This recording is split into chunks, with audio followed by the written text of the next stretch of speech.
Tudo bem? Mais uma aula aqui do nosso curso, visando aí contribuir ao máximo para o seu estudo, para alcançar aí uma boa nota na prova de seleção para o mestrado em Direito da UFA. Seguindo aqui o nosso raciocínio, passamos pela aula do ordenamento ao sistema jurídico aí, abordando bastante sobre Bobbio, sobre o Canaris, que é um dos autores cobrados. Então, seguindo nosso cronograma aí de passar por bastante teoria geral do direito, que vai dar a base, a sustentação para qualquer coisa que você for escrever na prova, qualquer um dos pontos que forem sorteados aí pela teoria geral do direito, você consegue dar uma base, consegue sustentar as suas ideias. A aula de hoje será a transformação do Estado liberal ao Estado pós-moderno, que é o nosso dito Estado e momento sociedade contemporâneos.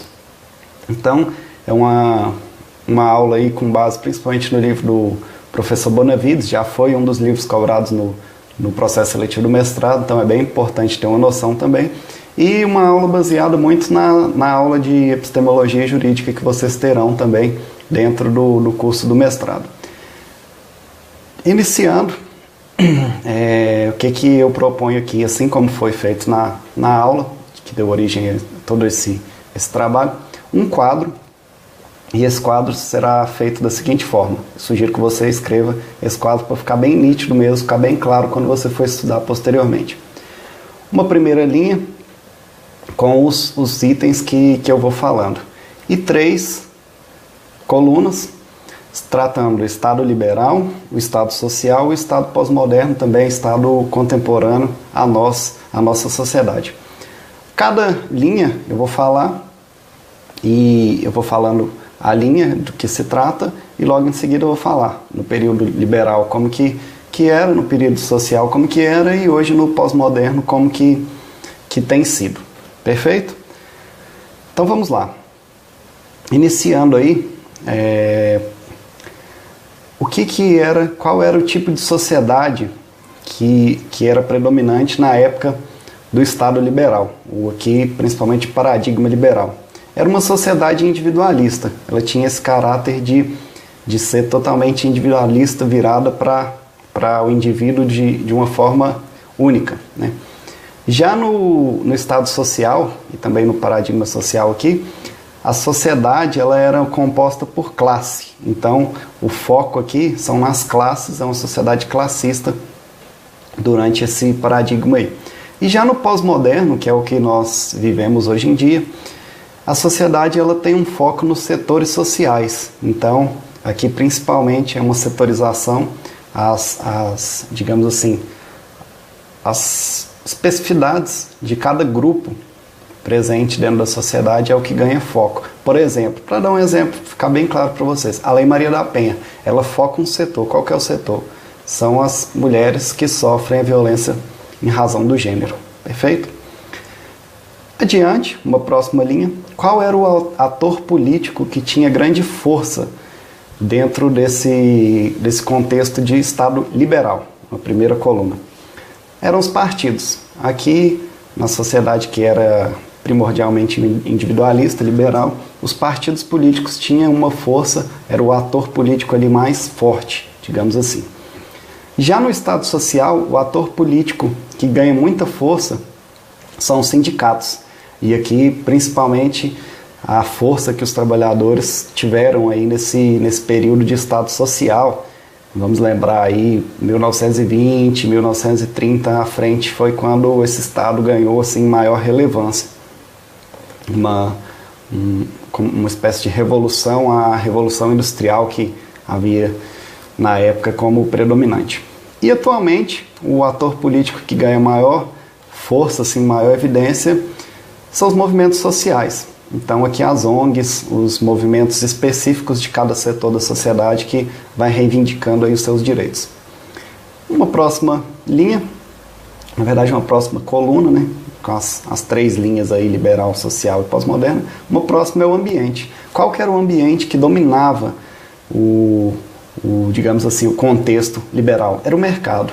Então era aqui a gente lembrar das revoluções iluministas, os ideais liberais, e o mercado era os próprios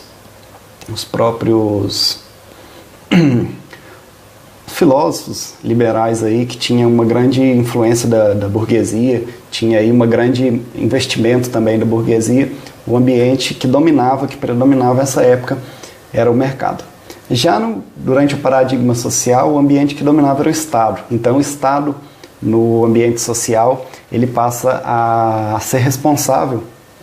Aqui lembrando os direitos sociais, aqui começam a emergir nessa época, nesse período. O Estado ele passa a ser o ambiente que ganha maior concentração, maior evidência nesse período. Já no pós-moderno, o ambiente aí que ganha seu foco, que se destaca, é o ambiente de comunidade. Então, lembrando que a setorização, a comunidade, ela passa a ser aí o ambiente que ganha maior relevância. Indo a uma próxima coluna, a coluna da cidadania. Então, no período liberal, a cidadania ela era bem restrita, era o direito mesmo do indivíduo, era 100% individual. No Estado social, essa cidadania ela se amplia um pouco mais. E já no pós-moderno, a cidadania ela ganha uma grande abstração. E aqui lembrando um livro, inclusive foi um dos livros utilizados quando eu fiz a prova, o livro do Ferraioli. E algo que contraria bastante o Ferraioli é essa noção de cidadania enquanto o indivíduo oriundo de um Estado, digamos assim. E aí por isso ele é detentor de certos direitos fundamentais. Ferraioli critica muito isso porque ele vive numa realidade europeia em que existem vários refugiados. Então o Ferraioli ele chega a contestar como que o direito fundamental, os direitos humanos pressupõem que a pessoa seja cidadã, mas eu pego um africano, por exemplo, que se refugia na Europa e ele não é cidadão, ele não tem nenhuma identidade que o identifica, ele sequer tem ele não tem nenhum documento, digamos assim, que lhe dê algum tipo de direito quanto cidadão europeu. E Ferraioli critica muito isso. Então, no nosso período agora pós-moderno, essa cidadania ela se amplia muito, ela parte aqui de uma abstração, que a partir da pessoa, enquanto ser humano, ela tem que ter esses direitos de cidadania, e os seus direitos fundamentais, seus direitos humanos. Perfeito? Uma próxima coluna seria aí da teoria do direito predominante nesses estados aí, nesses contextos. No Estado liberal, a teoria do direito predominante era a teoria da norma. E aqui lembrando Kelsen, o positivismo era o que imperava durante esse período. Já no Estado social, a teoria do direito já é a teoria do ordenamento, voltando à nossa aula passada falando sobre o livro do Bobbio, quando ele escreve aí sobre o ordenamento, sobre como que era a sistemática e a harmonização das várias normas, das várias regras que existiam à época. E, atualmente, a teoria do direito predominante, inclusive voltando à aula passada, é a teoria do sistema. Então, a compreensão do direito enquanto um sistema é a teoria que predomina hoje, com base principalmente na argumentação, aplicação do direito por meio da argumentação. Indo à próxima coluna, qual é a ênfase do direito para cada período? No período liberal, a ênfase era em um Estado de direito. Então, qual que era o foco, a ênfase ali que o sistema jurídico predominava? No período liberal, era simplesmente criar um Estado de direito, um Estado que teria aí as suas várias normas, o compondo e também o permitindo a coexistência na sociedade. Já no período social, a ênfase do direito se dá na transformação social. Então, aí o surgimento dos direitos sociais, os direitos ao mínimo, digamos assim, às pessoas. E já no período pós-moderno, a ênfase que o direito dá é na desregulação. Cada setor do direito ele vai, digamos assim, se regulando e não mais aquela ideia de que o Estado irá ter todo o controle normativo. Aqui, no contexto pós-moderno, há uma desregulação e cada setor ele vai se regulando. Aqui vamos dar um exemplo, a questão das telefonias, tem a Anatel, então cada setor, ou o próprio conselho de médicos vai determinar quais quais são o ordenamento ético ali que cada um dos profissionais dentro da medicina vai ter que seguir. Então, o sistema jurídico ele vai dando uma ênfase em desregular a depender daquela espécie aquele específico setor ali para o seu funcionamento. Indo para uma próxima coluna, o valor jurídico que era predominante no período liberal era a liberdade, e aqui principalmente a liberdade negativa, aquela ideia de que aquilo que não está permitido a mim particular, aquilo que não está proibido a mim particular, está liberado de uma forma geral, né?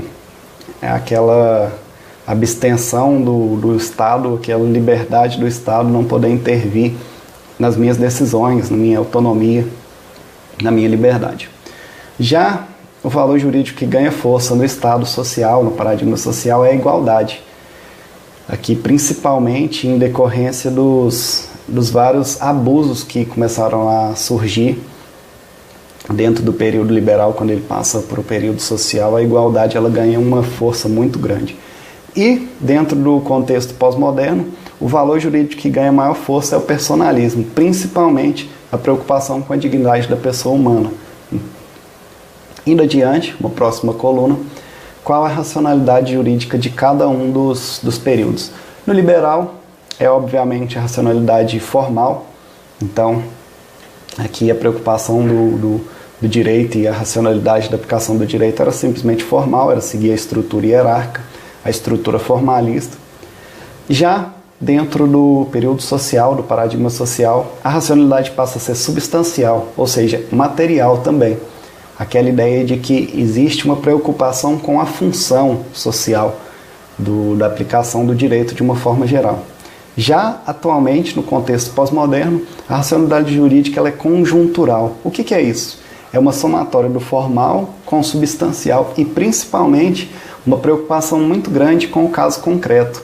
A gente tem que lembrar que quando trabalhamos com a ideia de sistema, o sistema pressupõe várias interpretações. A hermenêutica ela possibilita vários entendimentos de uma mesma, digamos assim, de uma mesma norma, a existência de normas conflitantes em um caso concreto. Então, o caso concreto ele vai ser a fonte principal da racionalidade jurídica atual, partindo-se do fato daquelas especificidades da situação, irá fazer a aplicação, às vezes um pouco mais formal, às vezes um pouco mais substancial. Para dar um exemplo aqui, a pessoa que necessita de um tratamento médico urgente, então a depender do caso, se for, por exemplo, uma pessoa pobre, carente, não tem condições, o tratamento é muito caro e ela corre risco de vida, a interpretação aqui hermenêutica tem que ser logicamente um pouco mais substancial, visando proteger a vida daquela pessoa, talvez até sobrepondo algum formalismo que seria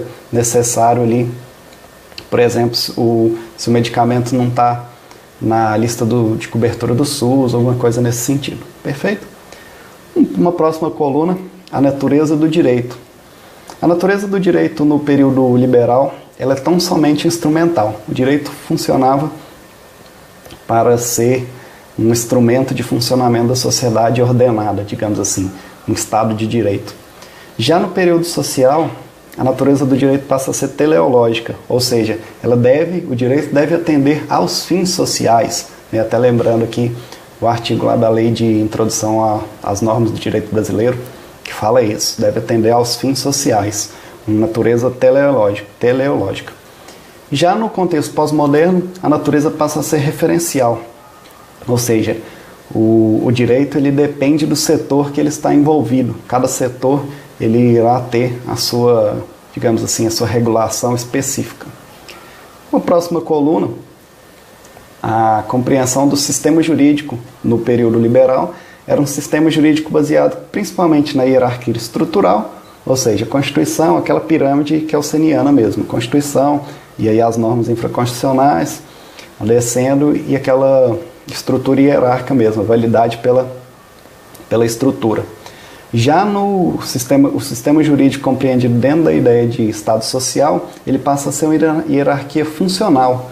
Então, aqui lembrando até o livro do Bob, da estrutura função, né, o direito ele passa a ter uma preocupação também o sistema jurídico ele passa a ter uma preocupação também com as funções, com a ideia de que aqui o livro do Bob ele trabalha principalmente com a sanção positiva, ou seja, o direito ele não só quer punir aquele que comete um ato ilícito, ele quer também incentivar com a punição positiva o ato que ele pretende que seja praticado, o comportamento que ele pretenda que seja um comportamento reiterado, digamos assim. Para dar um exemplo, o fato das empresas terem um benefício de impostos aí ao contratar uma pessoa que tem uma deficiência física ou mental, digamos assim. De certa forma, é uma sanção positiva que o Estado está dando aos empresários que tomam certo comportamento.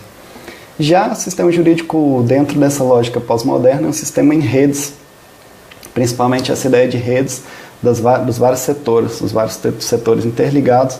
Então, o sistema jurídico ele trabalha com a ideia de rede, a ideia de diálogo de fontes, a ideia de várias normas que podem ser conflitantes, aparentemente, mas, em última análise, devem ter uma unidade fundamental aí, principalmente tendo como base os direitos fundamentais mesmo.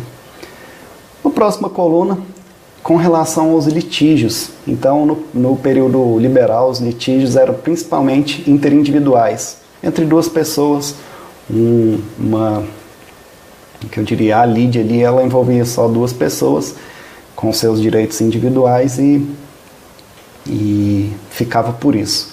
Já no período social, os litígios começam a ter caráter coletivo, até lembrando que o ator político principal eram os sindicatos, as classes reivindicando seus direitos. E já atualmente, dentro do paradigma pós-moderno, os litígios são difusos. Vale a gente lembrar aqui a preocupação, por exemplo, com a propaganda, com o meio ambiente, o caso da Samarco, que é um litígio mais difuso do que o caso da Samarco. É uma situação ali, um ilícito praticado pela empresa que irá gerar consequências em toda a sociedade de uma forma intensa por vários e vários anos. Vale lembrar aí a poluição que se espalhou pelas águas, de todo o percurso do rio ali. Então percebam que é uma preocupação do direito atual, esses litígios difusos, das várias espécies, das várias formas. Há aí o grande problema da internet também, com a possibilidade de difundir ilicitudes aí de uma forma bem globalizada. Então passa a ser também esse o litígio que ganha destaque no período pós-moderno. Para finalizar, a ideologia judicial aí que vai dominar o período liberal, logicamente, é aquela plena fidelidade à lei. Aqui o juiz é o juiz boca da lei, né? É a ideologia que predomina durante esse período. Já no período social, há aqui uma ideia de instrumento de transformação. A ideologia aqui é que o direito ele passa a ser também uma possibilidade de transformar a sociedade para se tornar uma sociedade mais justa, mais igualitária, até lembrando aqui que é o valor jurídico que predomina nesse período. Até tem a professora Celina Bodian de Moraes, ela fala que o juiz boca da lei para a lei da boca do juiz.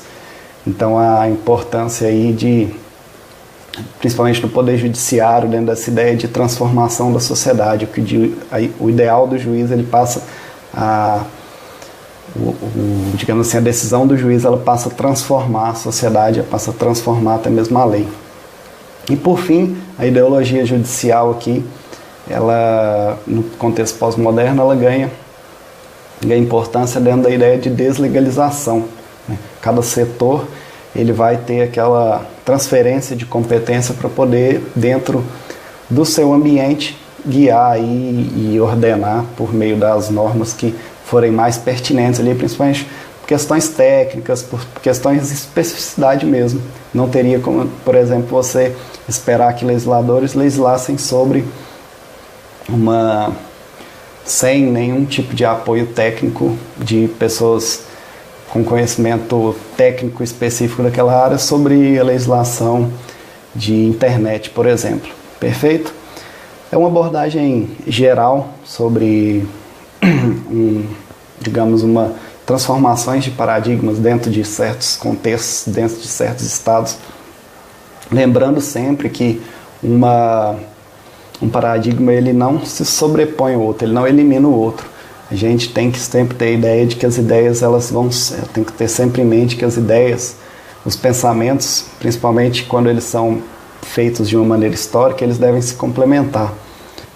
Por vivermos hoje num período de pós-modernidade, digamos assim, não podemos considerar as liberdades que foram conquistadas às duras penas no período liberal, nem tampouco a igualdade que foi tanto batalhada no período social. Ou seja, é preciso ter em mente que o nosso período atual é um período de coordenação de paradigmas. Devemos ter um somatório desses ideais para assim conquistarmos uma sociedade aí mais justa, mais igualitária, uma sociedade acima de tudo mais humana. Esse quadrinho ele é praticamente utilizado em tenho visto aí em vários livros que passam aí por dissertações e teses, faz essa abordagem.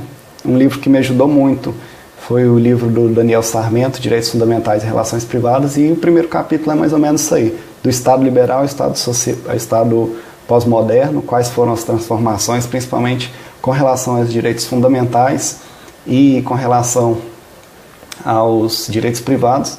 Faz uma abordagem bem legal. Eu vou colocar à disposição de vocês aqui a minha dissertação, o primeiro capítulo da minha dissertação também trata disso, do Estado liberal ao Estado pós-moderno, as transformações. São coisas ali de umas 30 páginas que podem te ajudar muito a ter principalmente uma noção de como que os direitos fundamentais passaram a ser aceitos, a aplicação até mesmo nas relações entre privados, perfeito? Então, eu acho que eu sugiro a leitura, ficarei honrado se você fazer a leitura de um trabalho, porque foi um trabalho que eu desenvolvi com uma pesquisa bem intensa à época, então está bem completo, tem vários pensamentos aí de vários autores muito bons, com fundamentos muito precisos, e é algo que vai te ajudar muito, como eu disse, na base. Teoria geral ela funciona para te auxiliar muito na base, para dar eu já falei isso várias vezes, aquela espinha dorsal do sua argumentação, do seu texto. Esses paradigmas, as ideias dessas transformações são extremamente relevantes. Na próxima aula falarei sobre os direitos fundamentais, de uma forma bem geralzona, passando aí pelo conceito, passando aí pelo histórico também, para vocês terem uma ideia de como que os direitos fundamentais chegaram à compreensão que temos hoje e como que ele pode se ligar aí aos pontos que serão cobrados no edital. Perfeito? Muito obrigado, contem comigo, vamos continuar estudando aí, vamos continuar nos dedicando ao crescimento intelectual principalmente, com foco na aprovação nessa prova do mestrado aí.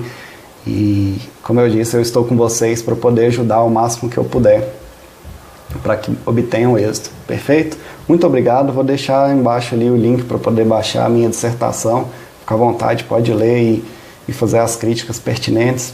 Ali tem uma primeira parte introdutória que vai ajudar muito, porque bebeu muito da teoria geral do direito e é algo que pode te ajudar a ter uma noção muito boa de por que se explica esses pensamentos dos 3 livros que estão sendo cobrados no certame. Perfeito? Aquele abraço, muito obrigado.